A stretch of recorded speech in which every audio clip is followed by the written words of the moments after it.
제가 이제 하나님을 믿은 지 6년 정도 되었지만 그렇게 하기까지 45년을 정말 방황을 많이 했거든요. 아시잖아요. 제가 어떻게 살았는지. 경성가 할 때부터 시작해서 막 아나까나 뭐 골룸 하면서 알잖아요. 태보 막 하고 막 이러면서 조혜련 나는 모든 거를 다 해낼 수 있어. 이런 인생을 살았죠. 그래서 자기 개발 파하고 막 스님도 쫓아다니고 막 별의별 거를 다 했는데 딱 보니까 교회만 안 가고 성경만 안 봤습니다. 그런 저를 하나님이 6년 전에 지금의 이제 제 남편을 이제 통해서 살짝 이제 교회를 한번 가게끔 이렇게 그 이제 조건이 저보다 2살 어린데 반말을 하길래 제가 존댓말 좀 해줘 그랬더니 그러면은 주일 예배 한 번만 가달라. 한 번이면 존댓말을 한다 그래서 제가 그래서 이제 교회를 간 거잖아요. 딱 갔는데 그 전에 제가 이제 뭐 이렇게 다른 종교로 이렇게 갔던 곳하고는 다르게 뭔가 모르게 이렇게 뭐랄까 영적으로 이렇게 홀리한 느낌. 여긴 되게 평안하다. 사람들이 되게 이렇게 뭐랄까 되게 경건하고 뭐 이런 느낌이 있었어요. 그래도 이제 딱 한 번만 오고 안 올 거니까 그리고 막 하나님이 어디 있어 이런 생각으로 그냥 앉아 있었죠. 그리고 이제 모자를 딱 눌러 쓰고 저 끝에서 나 알아보면 어떡하지 하면서 막 아무도 알아보지도 않는데 혼자서 걱정을 하면서 그렇게 쭈삣쭈삣하면서 있었죠. 그때 성가대가 찬양을 하는데 그때 찬송가가 310장 하나님의 은혜로운 거예요. 이 찬양을 탁 하는데 하나님의 은혜로 이 쓸데없는 자 하는데 쓸데없는 자에서 나 혼자 여기가 너무 아픈 거야. 난 정말 쓸데없는 자야. 삶을 보면은 뭘 해도 맨날 쓸데없는 짓만 하는, 그리고 지금도 쓸데없는 짓만 하고 있다고 생각하기 때문에 너무 막 가슴이 아픈데 거기를 마치 확 찔린 것처럼 너무 괴로운 거예요. 나 혼자 그렇게 느끼고 다른 사람들은 아주 평안해 보여요. 그러면서 끝에 내 모든 형편 아시는 주님 하는데 내 모든 형편은 우리 엄마 최복수 씨도 잘 몰라요. 내가 얘기를 다 안 하니까. 근데 주님이 누군데 다 아신다라는 거야 라는 생각을 하면서 그 찬양 그 찬송가에 빠져들게 됐죠. 끝에 늘 보호해 주실 것을 확실히 아뢰하는데 그냥 마음의 위로가 그날 왔어요. 오늘 이 시간을 준비하면서 하나님께서 며칠 동안 이제 기도를 하는데 그런 마음을 주시더라고요. 하나님, 제가 이 유튜브를 통해서 이 방송에 나갔는데 뭘 해야 될까요? 노래를 잘하지도 못하고 그리고 되게 떨립니다. 이게 실시간 방송이 되고 저 또 말 실수도 많이 하는데 이거 어떻게 해야 됩니까? 하나님 뭘 전하죠? 라는 기도를 하는데 하나님 그 마음을 주시더라고요. 말씀이 없다. 성경을 읽었으면 좋겠다. 정말 성경에 쓰여진 그대로 내가 정말 1600년 동안 기록한 이 성경을 제대로 안다면 인간 사용 설명서 요거를 너희가 정말 제대로 매일 밥 먹듯이 읽어낸다면 이렇게 엉망으로 가지 못한다.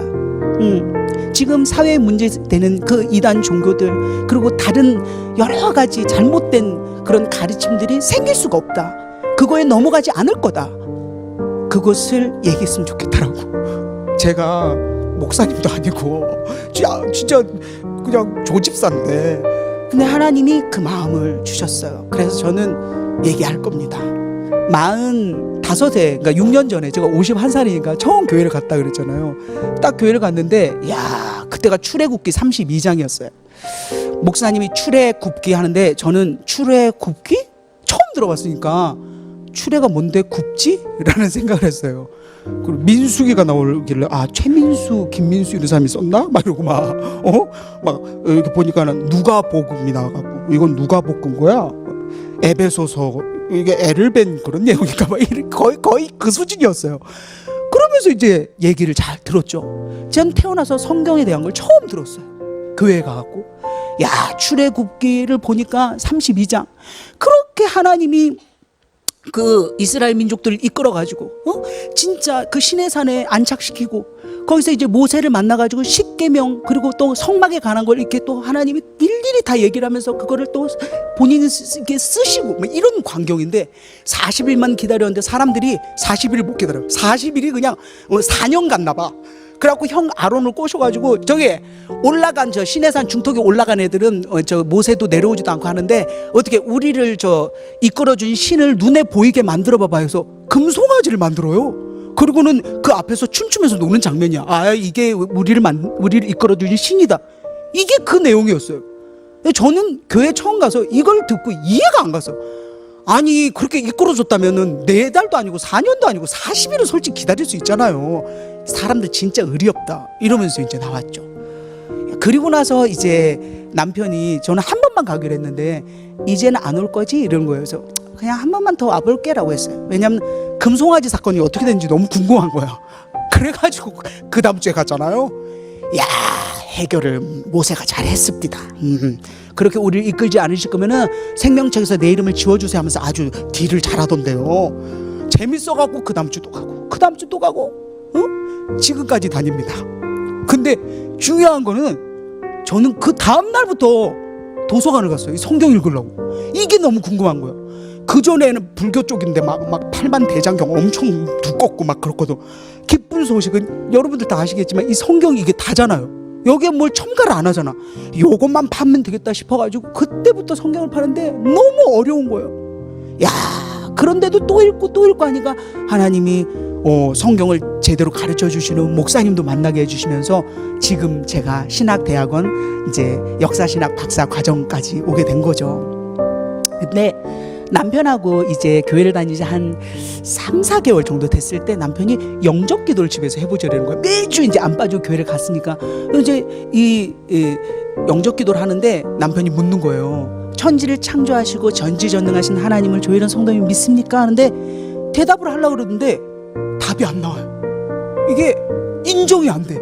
오래된 습관에 의해서 인정이 안 돼. 너무 당황하더니 이제 예수님 쪽으로 말을 바꿔서 이게 정말 우리의 죄를 사하여 주기 위해 십자가에 매달려 진짜 피 한 방울 물 한 방울까지 다 흘리며 돌아가신 예수님의 보혈의 사랑을 조일한 성도님 믿습니까? 하는데 안 믿어지더라고요. 내가 못 봤으니까 그거 진짜 그랬을까 막 이런 의심이 들고 야, 사람이 막판 되니까 그렇게 획가닥 바뀝니다 라고 대답을 못하고 있는데 남편이 그때 요한복음 3장 16절을 읽어주는 거예요. 하나님이 세상을 이처럼 사랑하사 독생자를 주셨으니 이는 그를 믿는 자마다 멸망하지 않고 영생을 얻게 하려 하심이라. 조일한 성도님 믿습니까? 하는데 대답을 못해요. 근데 거기에 말을 살짝 바꿔서 저에게 다가왔어요. 하나님이 혜련이를 이처럼 사랑하사 독생자 예수를 주신 거야. 그러니까 그를 믿는 혜련이가 멸망하지 않고 영원한 삶을 사는 영생을 얻게 되는 거야. 믿는다고 대답해봐 하는데 제가 그냥 그 울음에 네 라고 하면서 고백을 한 거예요. 그때 정말 제 인생에 내가 주인이었던, 그래서 너무 무겁고 버거웠던 그 짐이 툭 떨어져 버리는 느낌이 들었죠. 그러면서 정말 남편하고 부둥켜 안고 30분을 이게 진정한 자유인가 봐, 이제 하나님께 다 맡길게 하면서 엄청 운 적이 있어요.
원수 갚는 것이 내게 있으니 내가 갚으리라. 또다시 주께서 그의 백성을 심판하리라. 말씀하신 것을 우리가 아노니 살아계신 하나님의 손에 빠져 들어가는 것이 무서울진저 전날에 너희가 빛을 받은 후에 고난의 큰 싸움을 견디어낸 것을 생각하라. 혹은 비방과 환난으로서 사람에게 구경거리가 되고 혹은 이런 형편에 있는 자들과 사귀는 자가 되었으니 너희가 갇힌 자를 동정하고 너희 소유를 빼앗기는 것도 기쁘게 당한 것은 더 낫고 영구한 소유가 있는 줄 알미라. 그러므로 너희 담대함을 버리지 말라. 이것이 큰 상을 얻게 하느니라. 너희에게 인내가 필요함은 너희가 하나님의 뜻을 행한 후에 약속하신 것을 받기 위함이라. 잠시 잠깐 후면 오실 이가 오시리니 지체하지 아니하시리라. 나의 의는 믿음으로 말미암아 살리라. 또한 뒤로 물러가면 내 마음이 그를 기뻐하지 아니하리라 하셨느니라. 우리는 뒤로 물러가 멸망할 자가 아니요 오직 영혼을 구원함에 이르는 믿음을 가진 자니라.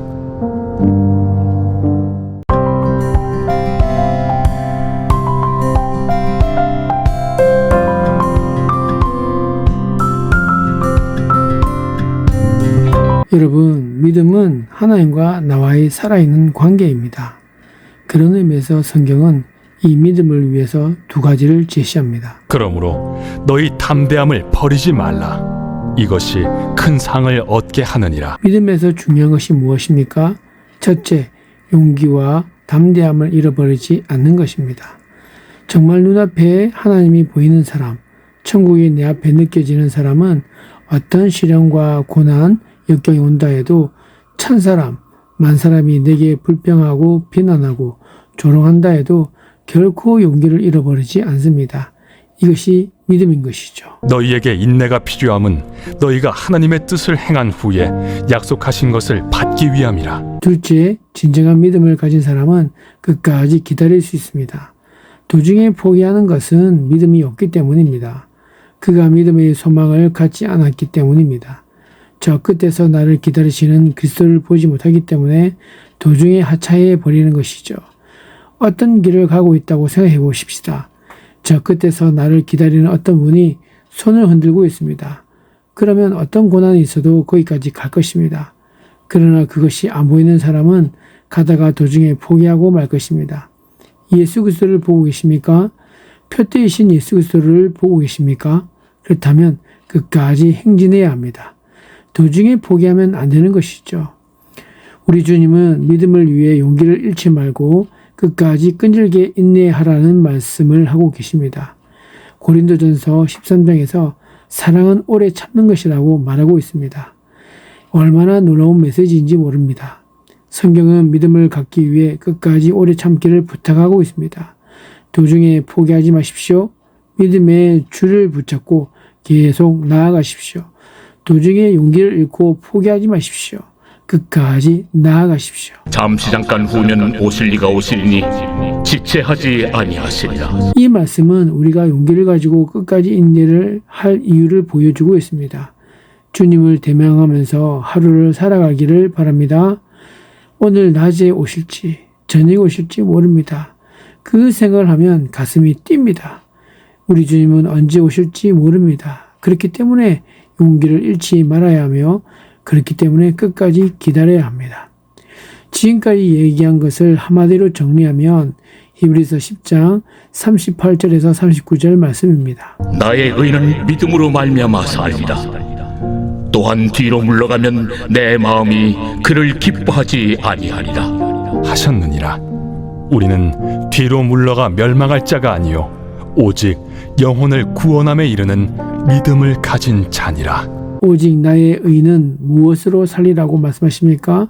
믿음으로 살리라고 말씀하십니다. 이것이 신앙인의 모습이죠. 의는 믿음으로 사는 것입니다. 여기서 믿음으로 살리라는 말을 특별히 용기와 인내로 살리라는 말로 바꾸어 해석할 수 있습니다. 성경은 믿음을 가지고 나아가는 자는 하나님이 기뻐하시지만 믿음을 포기하고 도중에 뒤로 물러서는 사람은 기뻐하시지 않는다라고 말했습니다. 우리는 뒤로 물러설 수 없는 사람들이죠. 왜냐하면 주님이 계시기 때문에 그렇습니다. 우리는 뒤로 물러가 멸망에 빠질 사람들이 아니고 완전한 구원함에 이르는 믿음을 가진 사람들임을 명심하시기 바랍니다. 이것이 우리의 삶인 것이죠. 하나님은 우리를 축복하기 원하시고 우리가 믿음의 삶을 살기를 원하시는 것입니다. 하나님과 세상을 겸하여 섬긴 탓인지 제 안에 확고한 진리를 발견할 수 없었습니다. 주님을 믿고 있지만 마치 종교적 행위로 믿은 탓인지 흔들리는 신앙을 발견하게 됩니다. 단단한 바위처럼 바람에도 흔들리지 않는 믿음이 필요합니다. 제게 허락하옵소서. 하나님이 주시는 은혜가 아니면 하루라도 견딜 수 없는 심정으로 살게 하옵소서. 진리이신 말씀을 듣지 않고는 참을 수 없는 마음을 경험하게 하옵소서. 오직 구원이 여호와 하나님의 이름에서 나옵니다. 이름이 제게 가져다주는 유익이 강철처럼 강하고 단단하여 요동하지 않게 하옵소서. 참된 신앙의 길로 들어서기 위해 좁고 협착한 길로 가보려고 합니다. 하지만 이 길을 찾는 사람들이 많지 않습니다. 옆에 있는 성도들조차 하나둘씩 떠나고 있는 현재 상황 속에 외로운 길을 걸어야 하는 상황입니다. 힘들 때 서로를 위해 기도하고 격려해줄 믿음의 동료가 보이진 않습니다. 사람만 의지하던 습관에서 저와 함께 하실 하나님을 바라보는 훈련의 시간을 기쁨으로 채우게 하옵소서. 보이는 것을 최대 만족으로 삼았던 것을 따르지 않고 보이지 않는 은혜로 하루를 채우기를 원합니다. 저의 빈 마음을 넘치고도 넘치도록 채워 주옵소서. 아마 제 믿음이 흔들리는 건 하나님 사랑에 대한 불확실성 때문입니다. 반복되는 죄 문제, 실수, 나란 사람의 가치, 사람들에게 잊혀지는 존재감, 과거의 부정적인 감정으로 마치 선택받지 못한 사람으로 오인하여 생긴 결과입니다. 하나님의 사랑이 저와는 전혀 상관없다는 마음에 사로잡힐 때마다 생긴 낙심 때문입니다.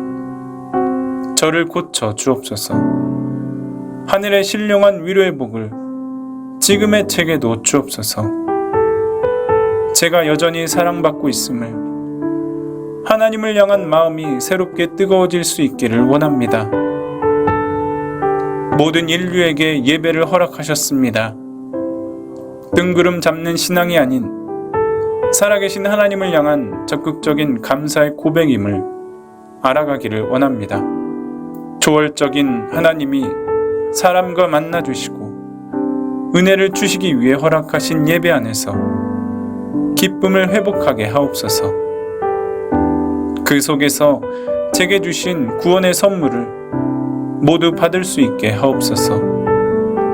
거기에다가 자진해서 십자가의 사건까지 이루신 의미를 포기하지 않게 하옵소서. 저의 인생을 아주 특별한 계획으로 바꾸실 마음이셨음을 깨닫게 하옵소서. 한 번뿐인 인생을 살던지 죽던지 주님의 사람으로 쓰임받게 하옵소서. 원하오니 새로운 삶에서는 주님을 영화롭게 하는 인생으로 살게 하옵소서. 열매로 그 사람의 됨됨이를 본다 하셨습니다. 열매를 맺게 하시는 하나님의 도움으로 착한 행실을 드러낼 수 있는 사람이 되게 하옵소서. 사람들뿐 아니라 하나님 보시기에도 선한 행실로 하나님의 선하심과 인자하심을 자랑하게 하옵소서. 세상의 약한 자, 상한 마음을 가진 자들과 함께 웃고 함께 우는 마음으로 섬길 수 있게 하옵소서. 각박한 도시 속에서 메마른 감정이 성령 하나님이 내려주시는 은혜 담비에 젖는 하루하루 되게 하옵소서. 시간이 지나갈수록 하나님의 시간을 구별하여 드릴 수 있는 기쁨을 주옵소서. 점점 하나님께 속한 것은 하나님께 드릴 수 있는 용기와 마음을 주시기를 원합니다. 무엇이든 하나님께 드림이 기쁨이 되고 하나님을 제 생활의 우선순위로 올려드리는 일을 최고의 가치로 여기게 하옵소서. 하나님을 위한 수고, 땀, 열심이 아벨의 예물처럼 드려지는 즐거움을 주옵소서. 아직 저의 신앙은 어릴지라도 저의 소원은 거룩하게 살아가는 것입니다. 그것이 저의 삶을 이끄는 작은 목적이 되게 하옵소서. 주님은 저의 영원한 길과 진리 생명이 되십니다. 오직 주만 찬양하게 하옵소서. 오직 주님만 높임을 받아 주옵소서. 저의 유일한 구원자 되신 예수 그리스도 이름으로 기도드립니다. 아멘.